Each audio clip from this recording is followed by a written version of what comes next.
Welcome to the Millionaire Mindcast, where we broadcast weekly interviews with millionaire minds from across the globe to empower you on your journey of unlocking a rich and fulfilling life. It's time to unleash your millionaire within. Now, here's your host, Matty A. What's going on, Millionaire Mindcast fam? Welcome into today's episode. So every once in a while, I get really fired up about my guests, and there are few people on the planet that are not only as smart as this guy, but are as humble as this person and are as inspiring as this person. My brother, Mr. David Osborn, he's somebody that honestly changed my life forever. Anytime I am saying quotes or, some nugget of wisdom, I often find that I'm referencing something that he told me. He's been somebody that has challenged me in so many ways. He's hurt my feelings a bunch of times, and he doesn't give a shit about it because he cares about bringing the best out of me. And having mentors and friends and people like that who ultimately want to and will do whatever it takes to bring out the best in you and push you to limits, to heights, to spaces, into experiences that you wouldn't have had without that person. The world needs more David Osborns. And so I'm really excited. He was my either first or second episode on the Millionaire Mindcast. We're, 400 plus episodes into the podcast here.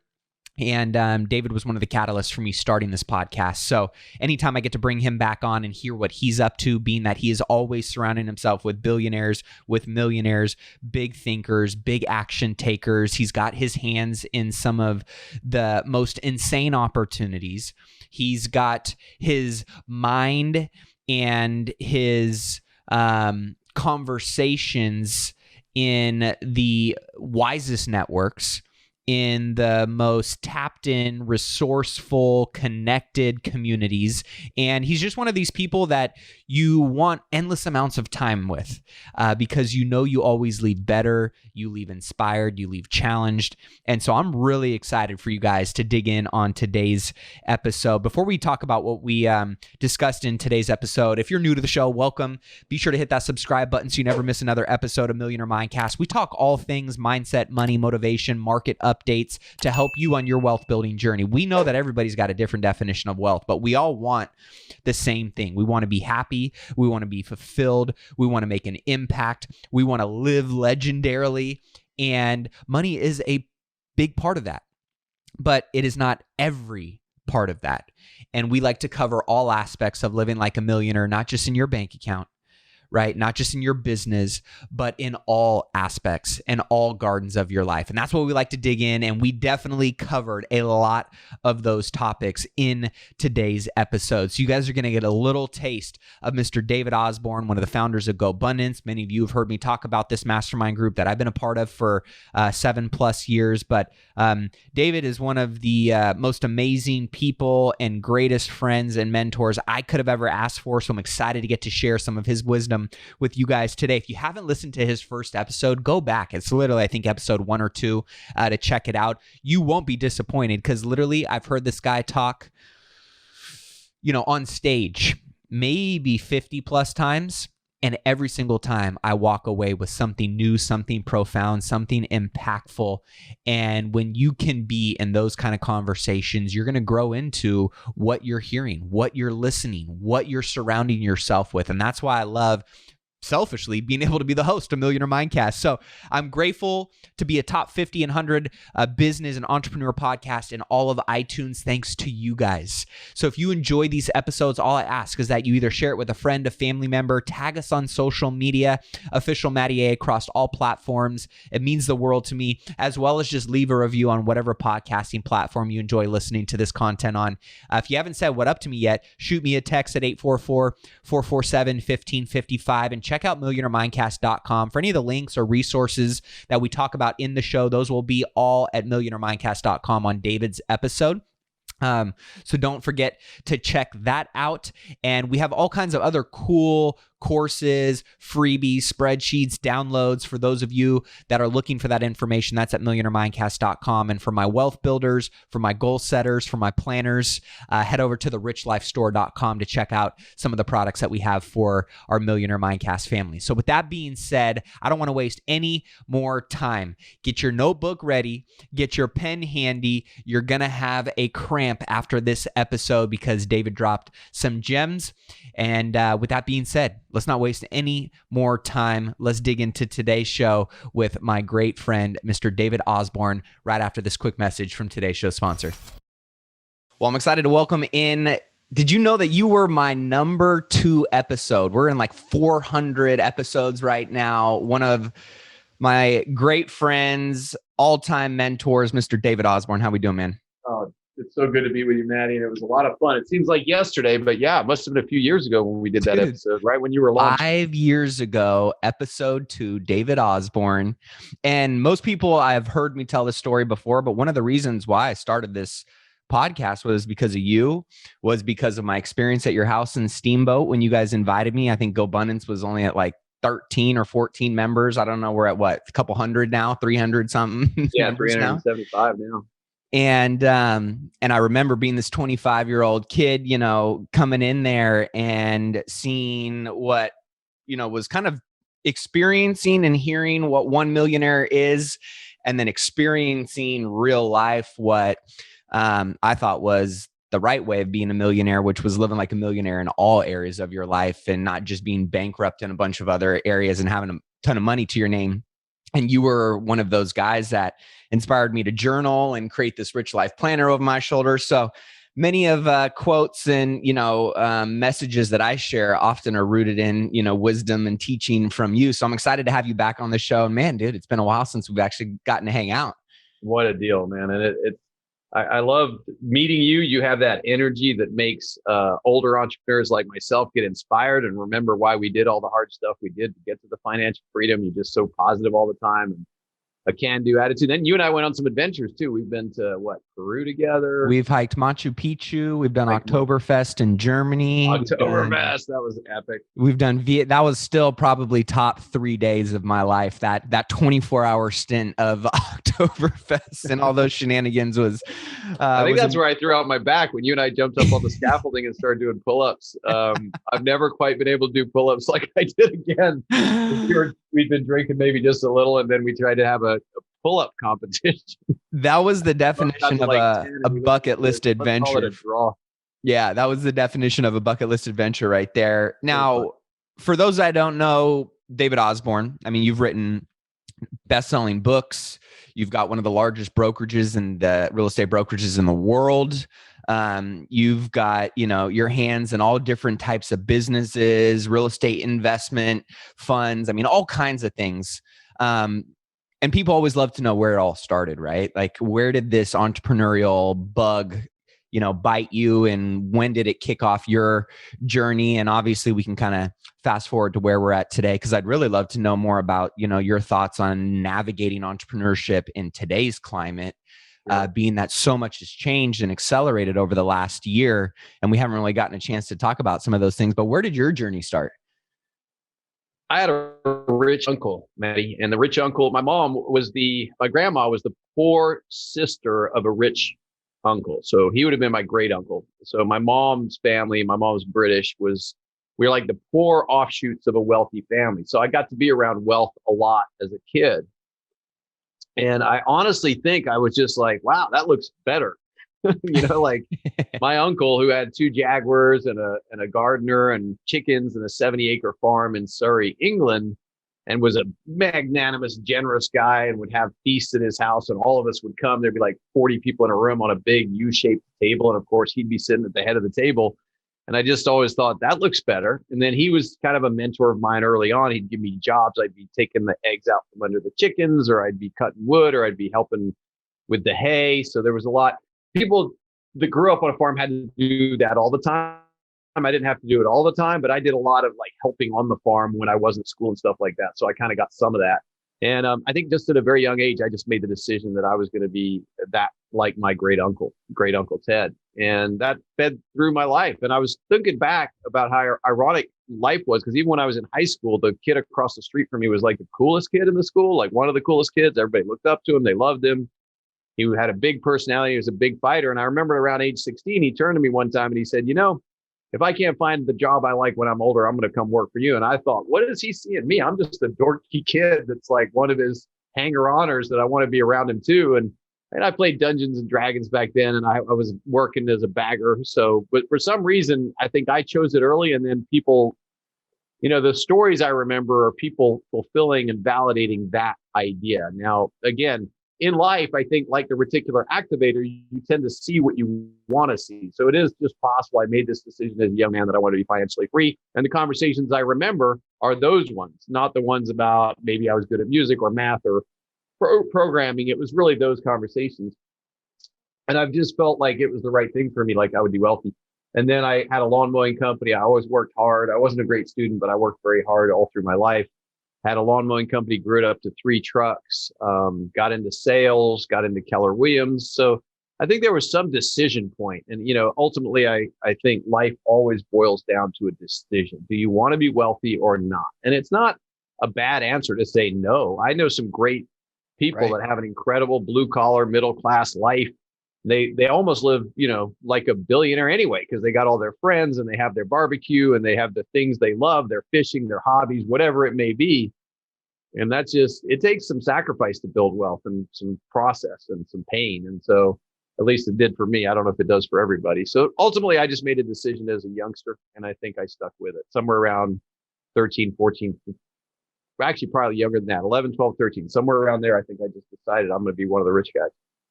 Now, when did you start feeling rich, right? Because it's like you kind of have that mental commitment. I'll do whatever the hell it takes, right? You're a hard worker. You don't necessarily need to be the fastest, strongest, smartest. Surround yourself with the people who are. Work your ass off.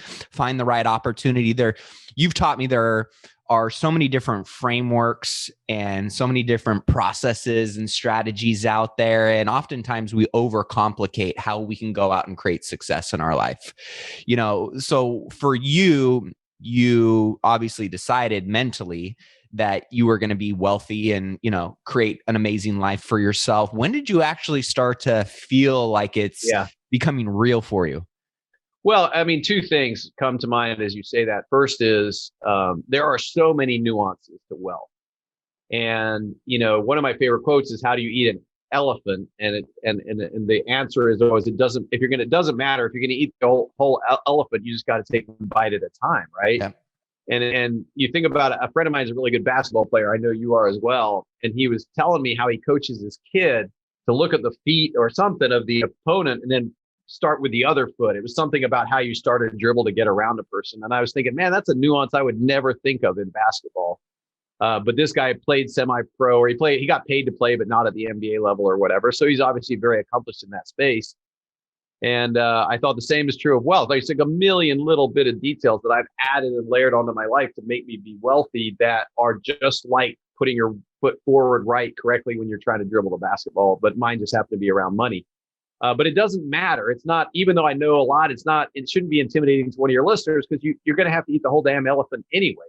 And I'm still eating that elephant. So I'm still eating one bite at a time. And then the second part of your question is, when did I feel wealthy? And that's also a very interesting question. I became a millionaire and I didn't even notice it. Like, I was worth $1 million. And then I earned $1 million a year. I didn't even really notice that. I was just blowing through and doing what I had to do and grinding away. And I think when I finally felt wealthy was 2013. And that's when I bought my first private airplane, a little King Air.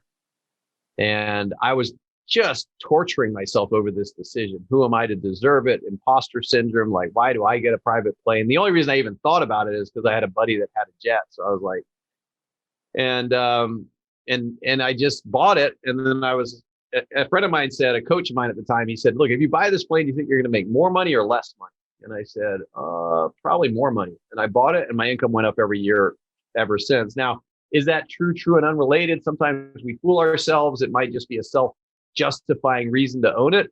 But I mean, once I had that private plane, I could go to a meeting in Memphis and get home and kiss my kids, put them to bed. I didn't have to wait on the airlines. I could work harder and more intensely in a short period of time and have more freedom, and not it was only a King Air prop plane, 1985. So it was like, it's significant, but I sold it for 600 grand. So nobody should think it's like a supersonic jet.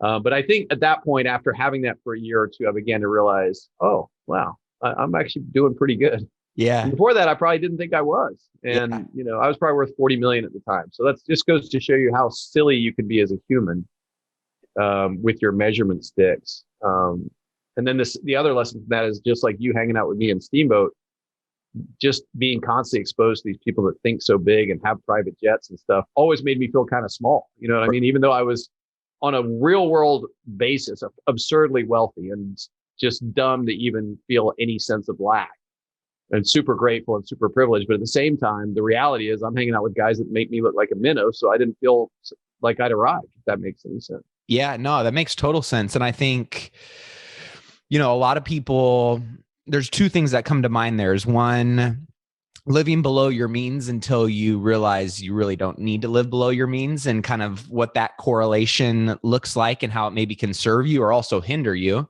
Because you kind of talked about two different trains of thought. Obviously, what living lean and smart and investing wisely along the way obviously got you there to put you in a position to do that.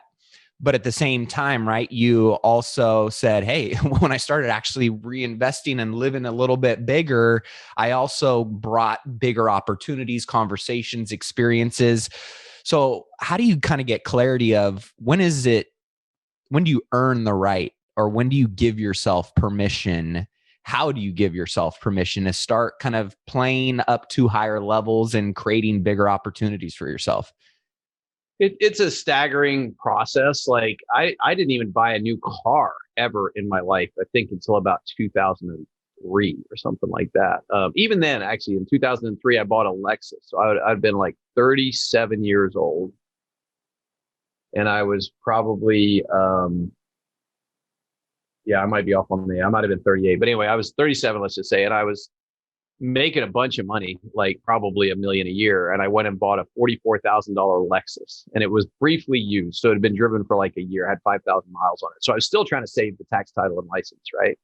I was living in a house worth $270, way below my means. I mean, you can buy a house usually 3 times your income. So I could have been in a $3 million house, but I was in a $270,000 house, which, by the way, I still have. I've never sold a house I've lived in. That's kept them all as rentals. And so I buy this car. And before that, I had driven like this beat up Toyota 4Runner. I'd taken the front bumper, badly damaged it, backing out of my garage too fast, which is was a flaw of mine back then. And I remember I was thinking to myself, I'm going to hate myself for spending 44 grand on a car. That is ridiculous. And then I got in the car and I drove it away, and I was like, oh my gosh, this is an awesome ride. It was a V8. It was the first V8 I'd had. And I just fell in love with it. And then I realized, oh, wow, I love this car. And guess what? I'm better at my appointments. I'm more excited to do my work because I have this car. And then I began to see this correlation, because before, being cheap and being lean actually really served me, because I saw other guys open businesses and like overspend. Right. And then it would go bad and they'd get crushed. I was buying secondhand cubicles for my offices. I was buying secondhand phone systems. I was building the cubicles myself. I was doing everything I could to save money. And I think that served me. So my businesses became much more profitable than the average Joe. But at the same time, it also held me back in other areas of my life. And so once I bought this new car, was the beginning of this new philosophy I added, is that your clothes matter, your car matters, the state of your personal health matters, your body matters, how you look after yourself, your friends matter, your environment matters, your tribe matters. And then I think it's just like layering that in. So what are you comfortable with? I still probably live below my means. I mean, now I am in the $3 million house I could have had at 38, but I'm making more than that still. I could probably be in a $10 million house. So I'm still living below, but it's very comfortable. And I don't blink at my wife spending a bunch of money redecorating it and making it look beautiful. So I think you just got to constantly do this thing of like, okay, I'm wealthier, I can step it up.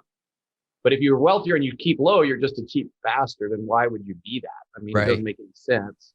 But if you go ahead of your income, you're just dumb also, because the first downturn and you're crushed. I saw so many guys, even if they hung on, not able to take advantage of 2009, 2010, because they were so over-levered that when the stuff went bad, they were just hanging on and they managed to make it through. But while they were hanging on, I was adding assets because I had all this capital. And then when it came back, I came back double pop, like, the Superman thing. Like my wealth doubled after 2010 and 11. after I survived because I had liquidity. So it's an art form, Maddie. There's no clear answer, but to this day, today I understand deeply something I didn't understand in the past, which is that spending money and enjoying life really matters.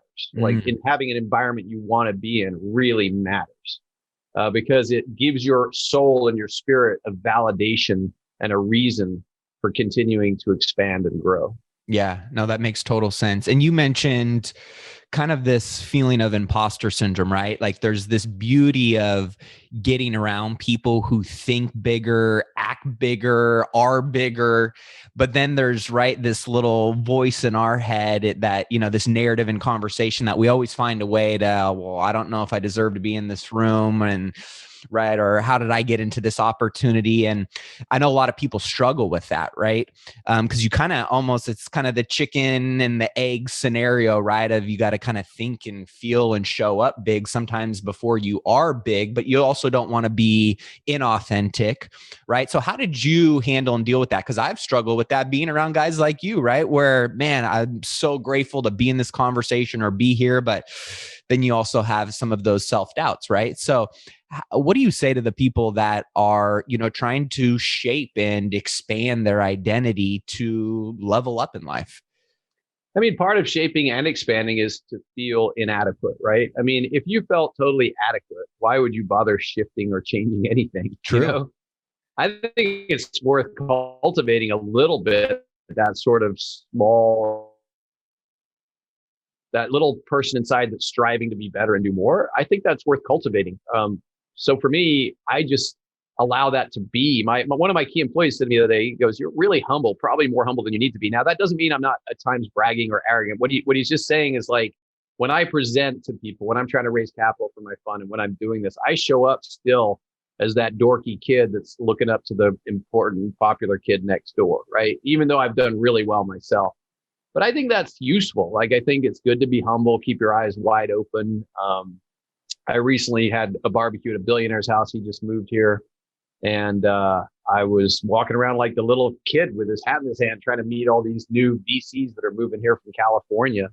And even to that guy, I don't walk in like a big swinging real estate guy. I'm just like here to learn. And I'm hoping that if I stay humble and learn, one of the guys is the co-founder of PayPal. And I'm hoping maybe like he'll be like, hey, here's my next great billion-dollar company here. I'll sprinkle some magic fairy dust on you and give you a taste.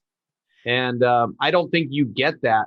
You can get it with a certain kind of personality, I guess, and a certain kind of bravado and arrogance, but I don't really have that much personality to throw around like that. So I just kind of show up more like, hey, I'm here to learn. I'm here to be humble. How can I serve you? And I met 3 VCs there, and I'm having lunch with all 3 of them because I pick up people, I pick up talent, just like you described, just like you picked me up and somehow ended up in my house in Steamboat. I'm still doing that game. Yeah. Now, I could stop. And sometimes I have the lunches and I'm like, ooh, that was disappointing. But I always start off coming in with, and I'll throw out enough little seeds to let them know that I'm significant. Like I'm willing to invest 7 figures in their funds and stuff like that, which gets their attention. But I don't walk around like, hey, I'm this big real estate guy that owns the 8th largest residential real estate company in the nation.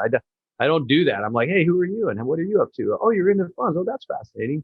Yeah, I'm the largest investor in it. So I might just say I'm the largest investor in a tech fund that's done really well. And that gets their interest, but I'm not out there throwing that out first. Does that make sense? Yeah. And so I cultivate the little guy. Maybe I shouldn't. Maybe there's a different way to do it, but the imposter syndrome is there. Sometimes I'm still flying around private thinking, who am I to deserve this? And why don't I, instead of doing this, like take this money and put it towards climate change or feeding somebody who doesn't have food? But ultimately I let all those kind of negative self-doubt thoughts flow off me. I think they're useful. I think they're useful to be humble and be aware and be attentive. And I just can't stand people that I meet that are super arrogant and just lost in their own greatness. Because one of my favorite quotes, Maddie, is today a peacock, tomorrow a feather duster. So you're not going to be a peacock forever. And the more you're comfortable with that, the less it'll feel intense when it changes. Another comment, I played golf with a guy. He goes, I'm a pit. I said, what do you do? He says, I'm a pit. I said, well, what's a pit? He said, a previously important person. I'm like, that's awesome, dude. I'm going to take that one with me. Because we all come and go. One day you're going to be 90 years old and people won't want to talk to you because you talk too slow and you move too slow. They want to play volleyball with you. And just be aware of that's the journey. So I try to stay humble and keep that little guy, that little nervous, insecure guy, I like to listen to his voice. I just don't let that voice dictate to me. Yeah, I love that. And it reminds me of one of the lines from your book, Wealth Can't Wait, which, guys, if you haven't read this book yet, head over to millionairemindcast.com. On David's episode, we'll have all the links to the book. It's an amazing book on really all aspects of wealth. But it always reminds me of what you just said there is the thought after the thought, right? You can't always control that first thought that comes into your head, but you can control how you engage with the next thought, and how, and how important that is. And this is honestly one thing that you've taught me in terms of, I boiled it down to what I now call the likability formula, in terms of, there were times where I felt very imposter. Why am I in this room with the champions group, or all of these different guys, right, that are way further down the road than me? And you said something to me a long time ago that said, people like you, Maddie, we just like you and we want to see you win. Right. And so, when you think about that, of like that humility, but also that confidence of going, maybe I don't know it all, but I'm willing to show up and figure it out, add value where I can, be as humble as I possibly can, and see where those opportunities based on my ability to just work my ass off are going to take me. Right. I think that's what really opens up so many doors for a lot of people, and they kind of stop themselves from walking through those doors because, of whatever that first thought is, and they let it run. Right. And so, yeah.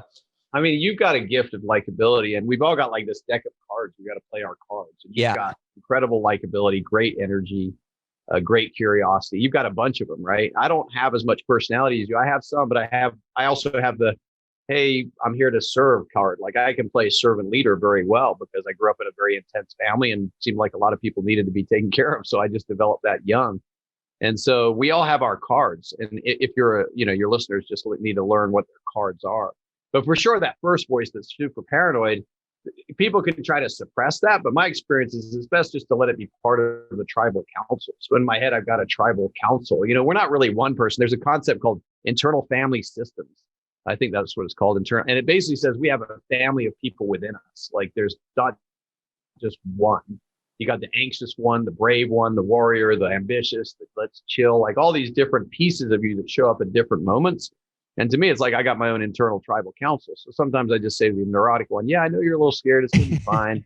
I'm just going to go to this party and mingle with all these billionaires anyway, but you'll just be fine. Just trust me. And thank you for reminding me to just be nervous and be aware, because it's good to have that awareness. And then I got the braggadocious one that yells, he yelled. Like, when I was at that party, just as I was leaving, I yelled at this guy, hey, I forgot your name. It was Chris, right? And I was like, then I was in the car feeling bad. I was like, oh man, I just kind of might have embarrassed that guy. And that was me just being the braggadocious, aggressive one.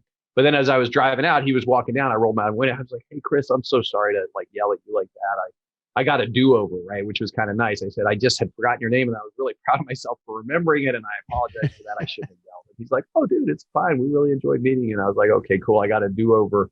You don't always get that. But even then, would I beat myself up for long? I mean, there's just so much going on inside our heads. The main thing is to follow the winning strategy, the winning coaches. And the winning coaches, to put yourself out there, take risk, try to put yourself in rooms where you're uncomfortable, and constantly be open to what's possible for you in the universe. And if you do that, in my experience, there's sort of like this invisible thread that will lead you from success to success. If you're open enough and sensitive enough to tune into it and just willing to keep taking the risk and stepping forward.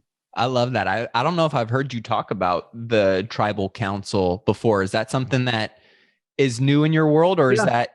Yeah, it's I just used it with you for the first time, but I had been studying internal family systems because my oldest daughter's a therapist. So she'd sent me this concept, and I used to have a coach that coached me about switching channels, like getting out of the catastrophizer into the warrior. That was Fred Gross, and brewed your way behind it before him.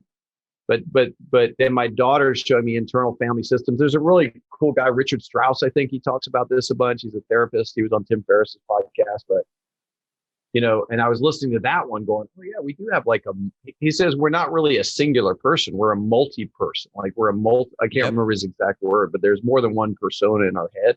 And then just with you, I thought it is like a council. It's like a tribe, and each person has their role. But if you're like trying to play volleyball, you shouldn't listen to the scared, timid one, right? You got to play. Yeah. And if you're at a party, but you still want to be grateful for that timid one, because it's the one that keeps you like paying attention to your kids when they're climbing on rocks and make sure they don't kill themselves, or make sure you don't go like all in on like, Bitcoin when you're not sure that it's going to keep going, so there's all these different roles, the different sub-personalities play in your life. And it is like a tribal council.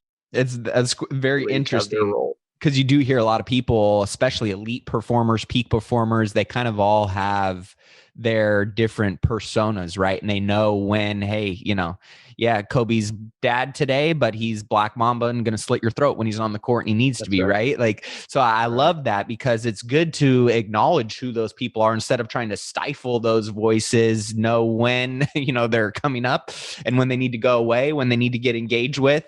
I love that. That's a great one. Now I look at one of my favorite quotes of yours is repetition is the mother of all success. Right. And of all of the areas of life that have, been very successful for you, if you were to boil it down to one or two habits or rhythms in your life that have just been consistent, repetitious actions that you've taken over the course of the last, whether it's the entire career and lifestyle, or maybe recently over the last few years, which ones come to mind for you? Number one has always been goal setting for me. The better and better I've got at mastering my goals, choosing what I want, and then holding myself accountable to achieving them, the more explosively amazing my life's gotten. And I'm really good at it now.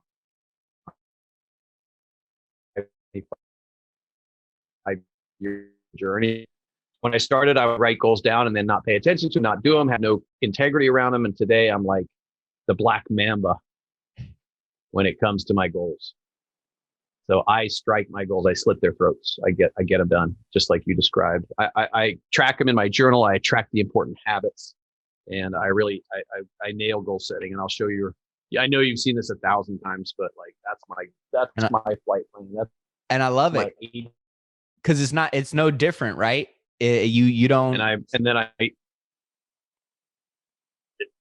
I got 8 gardens of life. Once I got to 8, it modified over time, but I haven't modified it in years. The addition I made 2 years ago is now I've got a habit tracker. And that comes out of the Atomic Habits. It's actually in your journal, something similar, but the book Atomic Habits is got that thing where you take certain specific activities and you look at them every single day. Mm-hmm. I'm onto that really good right now, and I'm enjoying it. So I'm intermittent fasting, no alcohol, no sugar, 5 days a week. I'm doing my meditation now better than I've ever meditated. I'm doing yoga. I'm doing my physical exercise, my Peloton. Those are the kind of things that are my dailies. Listen to a podcast 50 times a year. So I got to strike those off. Review my goals 100 times a year. So twice a week. Anything that has a repetitive action beside it, I now have a way to check that off on a separate chart. And that's been my new ad. But really, I know with about 85% certainty that I can write something down and it'll come true. That's pretty powerful. It's amazing. And is that just from trusting in the process and seeing it through enough that now you just, whatever roadblock, hurdle, challenge comes your way, it's just a commitment to the process no matter what? 100%. I know the process. I know there'll be times when I suck at doing it, and I know that I'll get back on track again. I know that I'll be crushing it at times. One thing I know I'll never do is quit on the process. I love that. Talk about your approach to talent and people. I've heard you say this over and over again, right? You've got your 5 people around you that, your goal was to make every single one of them making $1 million a year. You're a talent magnet for so many different verticals of life, not just in business, but you attract the best coaches, you attract the best health nutritionists. I mean, what has been your secret to the success in terms of bringing really exceptionally talented and skilled, but also just well-rounded human beings into your world? And how do you continue to do that, with everything that's going on in your life right now?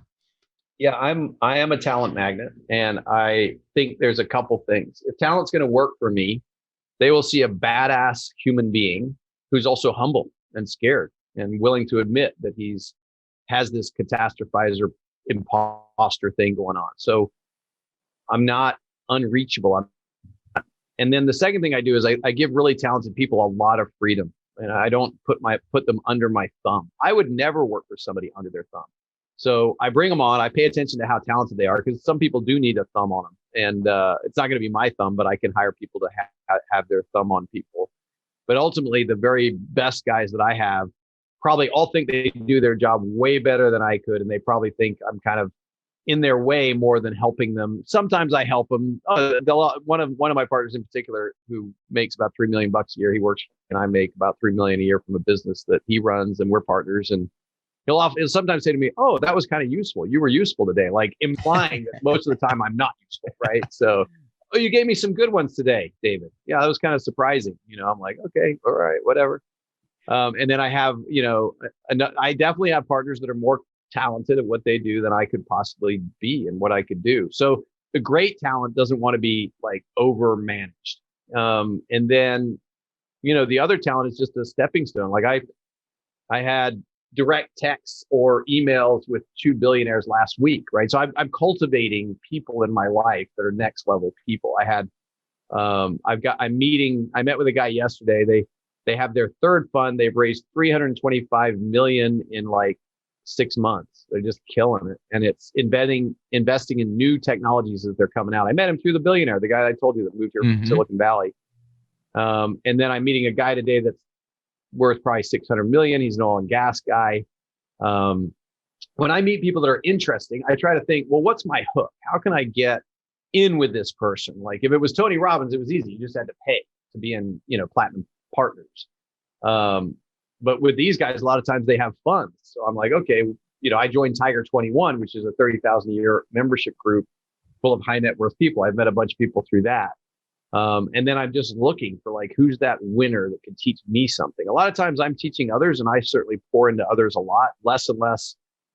Everyone can pour into you in some way. So I'm not going to say there's like, your athleticism, your 75 hard was pouring into me. So it's not money related, but generally speaking, it's like, who are you consistently receiving mentoring advice from? And that gets harder and harder as you ascend. Yeah. But I'm constantly looking for them, and I'm doing it the same way, hat in hand. I come in like the little supplicant, but just enough power in me, just throwing out enough nuggets so they know that even though I look like I'm the doorman, I actually own the hotel. Does that make sense? Yep. Now they might own the whole state, but I own this hotel, right? Yep. So then I work my way in that way, and I just rely on that charm and that process. And I try to give before I receive. So I try to give value. So I'm having some good vibes right now. I'm rolling through some pretty interesting folks.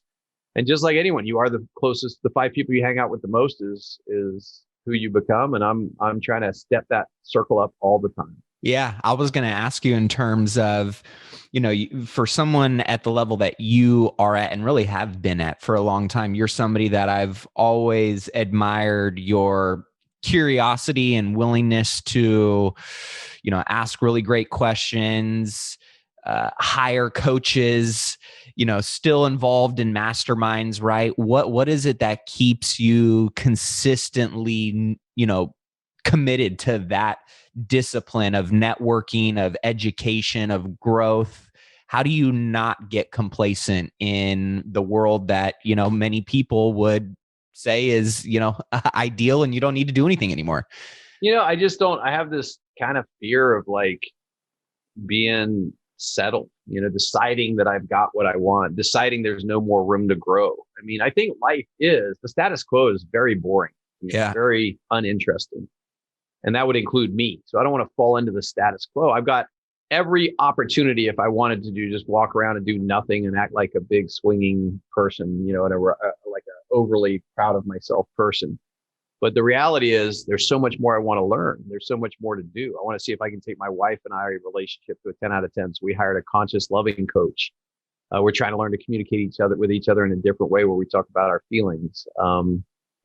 I am, trying to surround myself with these billionaires just to see what they know that I don't. I'm also trying to take more time off and spend it with my family. And there's just always this cutting edge of knowledge that if you allow it to seep into you, creates change and transformation.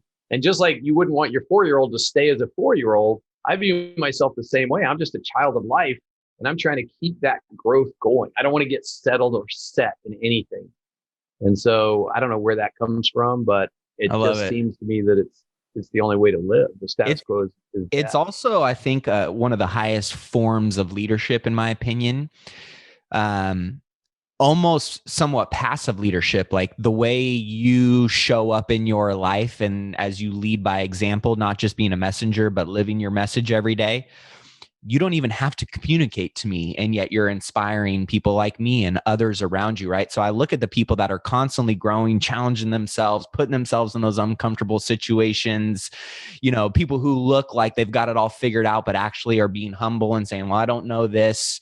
That inspires me, right? And so when you look at that ripple effect, I look at that and I chalk it up to being not only a high form of leader for yourself, but just in general, other people. And so, I see you always looking to lead every year in cracking the code or challenging yourself in some area. I'm curious for 2021, after coming out of 2020, and maybe you can share on what 2020 was for you as well, spotlighting some areas of growth for yourself, or maybe, looking back on 2020, some of those lessons that came out of what was, one of the craziest years, I think, for a lot of people, but also one of the best years for a lot of people.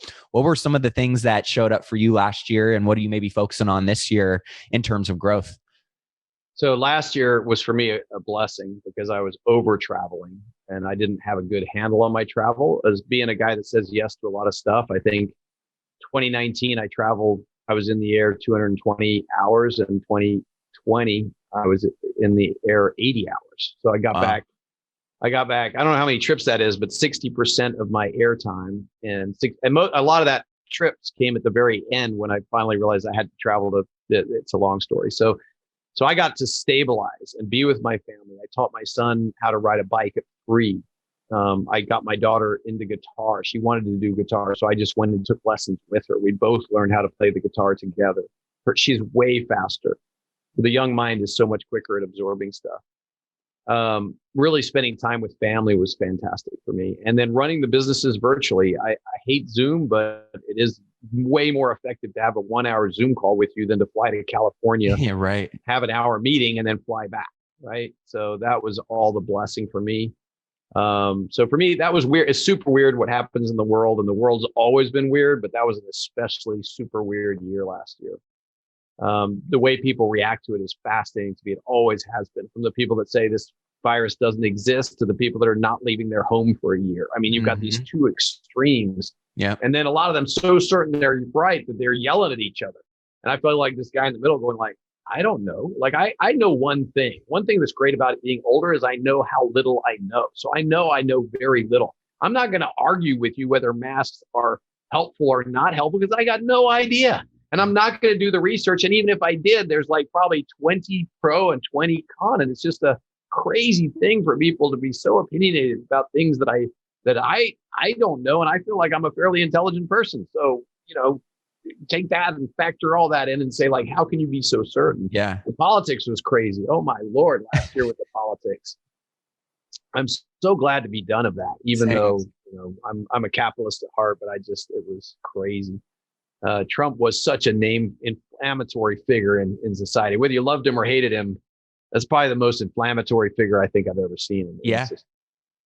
Life feels boring. nothing to talk about on the news right now, right? Way better though. I mean, it's way better. You're right. Yes, it is. Way better. The division is gone and whatever, But anyway, I don't want to get lost in that. Because I don't see anyone as good or evil, right? I see some good stuff and some bad stuff. So again, I don't know. I can't get caught in this. Oh, this is all good and this is all bad, which people seem to have such a craving for. So fascinating study in humanity.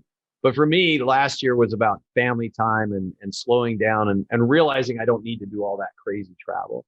And then this year, what I'm working on is more around the kids. I had this shocking realization. So my oldest daughter's 33. She's amazing. She's about to get married. She's a therapist. And I just love her to death. We have a very special relationship. My 11-year-old daughter is about to turn 12. And I told my wife this morning, actually, but I thought of this last week. We got 6 more summers. There's 6 more times that my daughter is going to be in this house that actually I have some control over what she does. Maybe not even 6. Yeah. And so that to me was like really revelatory. So what I would like to do in this year is, and I'm in this great group, Front Row Dads with John Broman. Yeah. And I just like to pour into my kids even more. Like I'd like to figure out, Bella loves drama. Could I find her a boot camp for drama? Could I take the guitaring? Because we've slacked off on the guitaring since school started this semester, we haven't been practicing and doing it. And, again, I'm pretty accountable, but when your partner's like, no, I don't want to, it just wears on you. And so I haven't forced that issue, but could we do a really fun 1-month boot camp? I'm contemplating maybe in 2022, traveling the world for a year with my family while I still have them, you know what I mean? Right. And creating Yep. memories. And yet still running my businesses. So I'm like, Eve, that's really what how can I take it just to another level? Does that make sense? So that's kind of where I'm at for 2021. I love it. I want to shift over. I would be doing a disservice to our listeners if we didn't talk a little bit about wealth.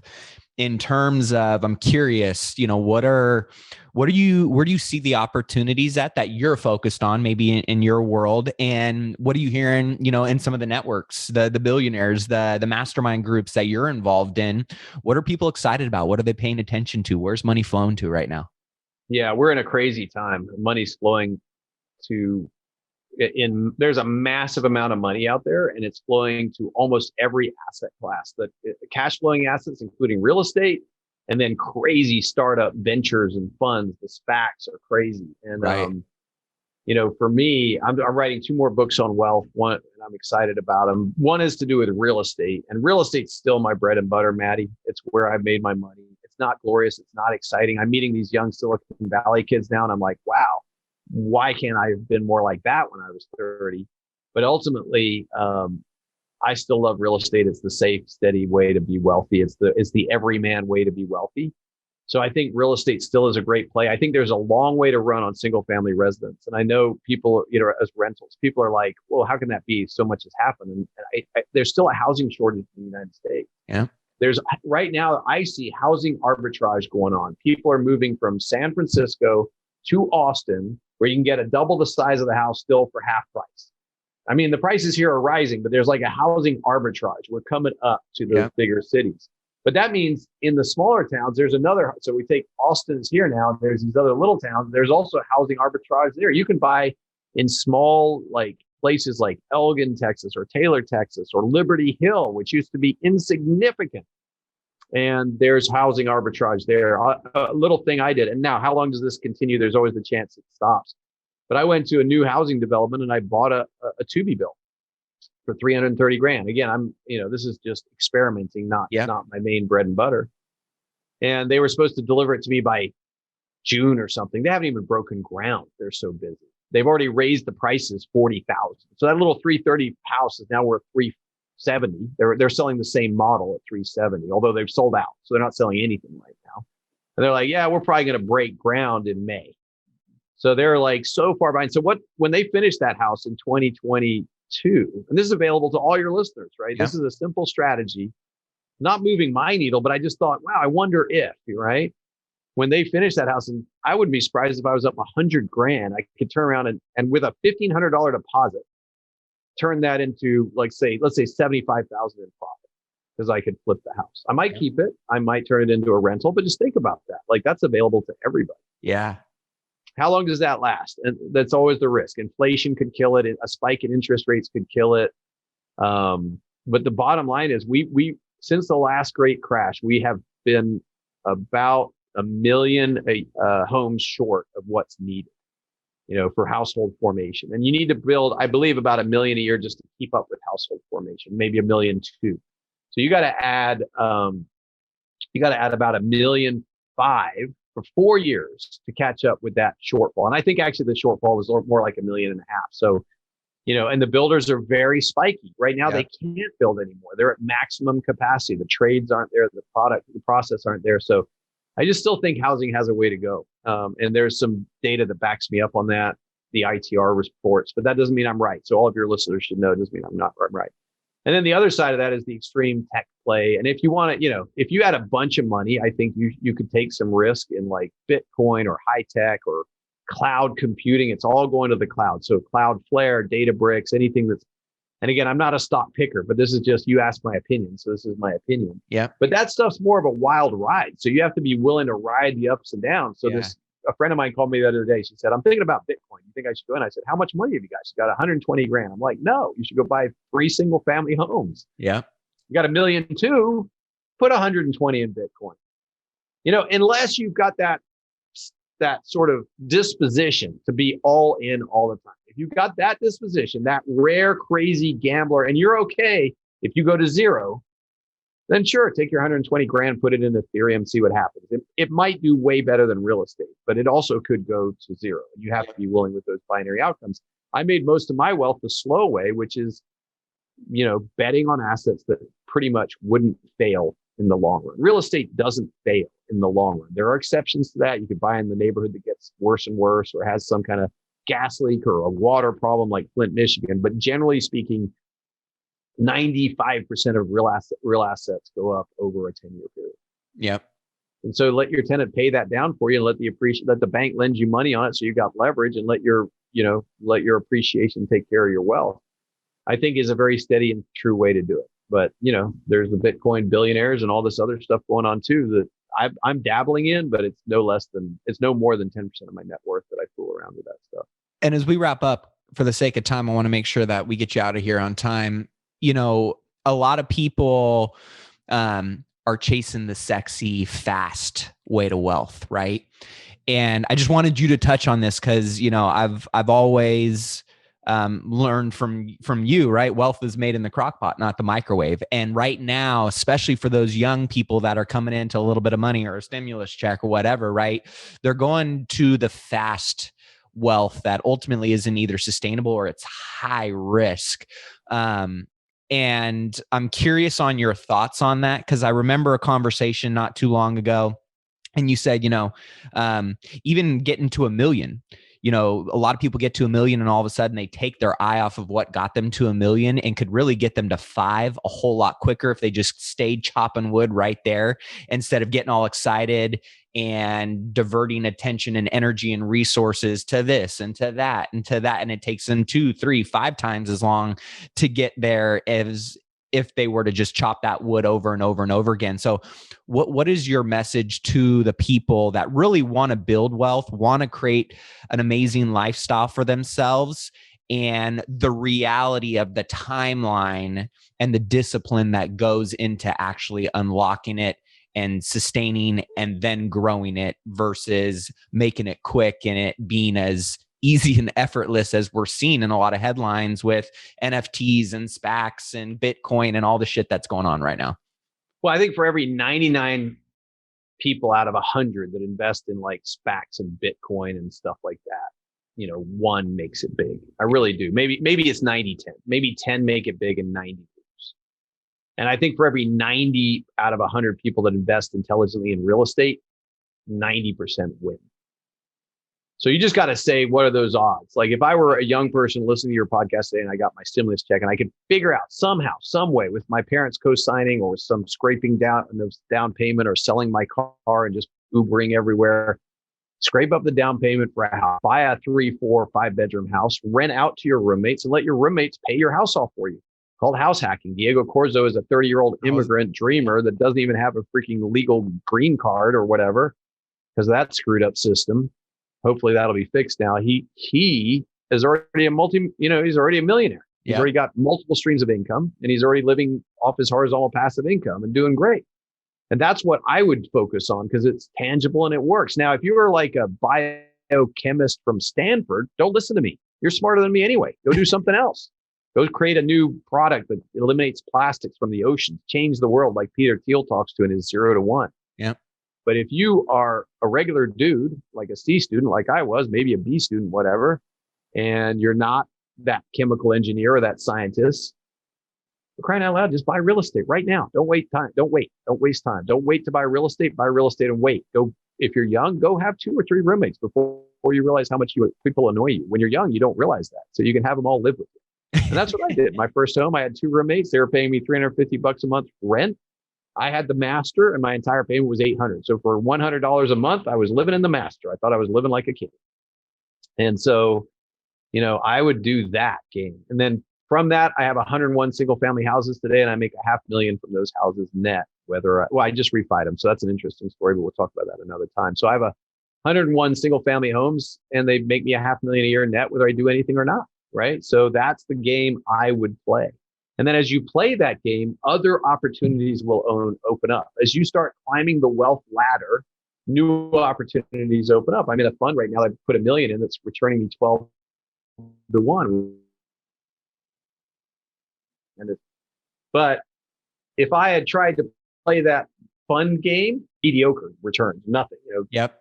So if I had been playing that game when I had $120,000, the odds are 8 to 1 that I have lost my money.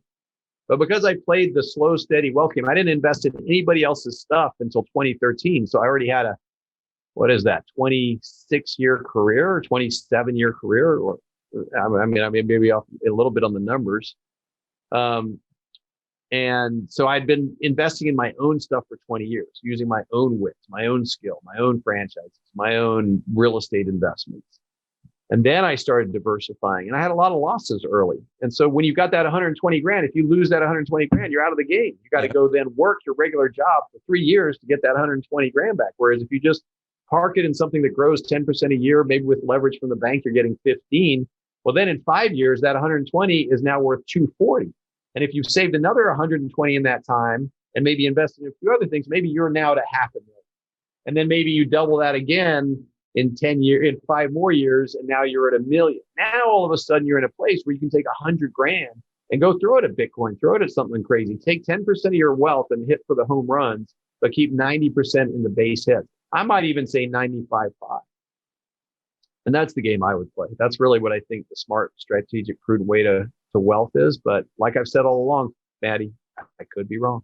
You could be wrong, but I'm going to look at your resume and track record and say I might listen a little bit closer to the words that are coming out of your mouth, Dro. As always, man, it's a pleasure hanging with you, chatting with you.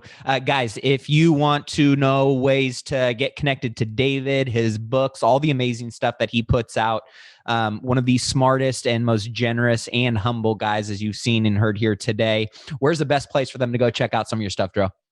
DavidOsborn.com, or I am David Osborn on Instagram. That would be it, Maddie. It's always great to spend time with you, brother. I'm a big fan of Maddie Aitchison, I can tell you that. Much love, Dro. Thanks, man. All right. Take it easy, brother.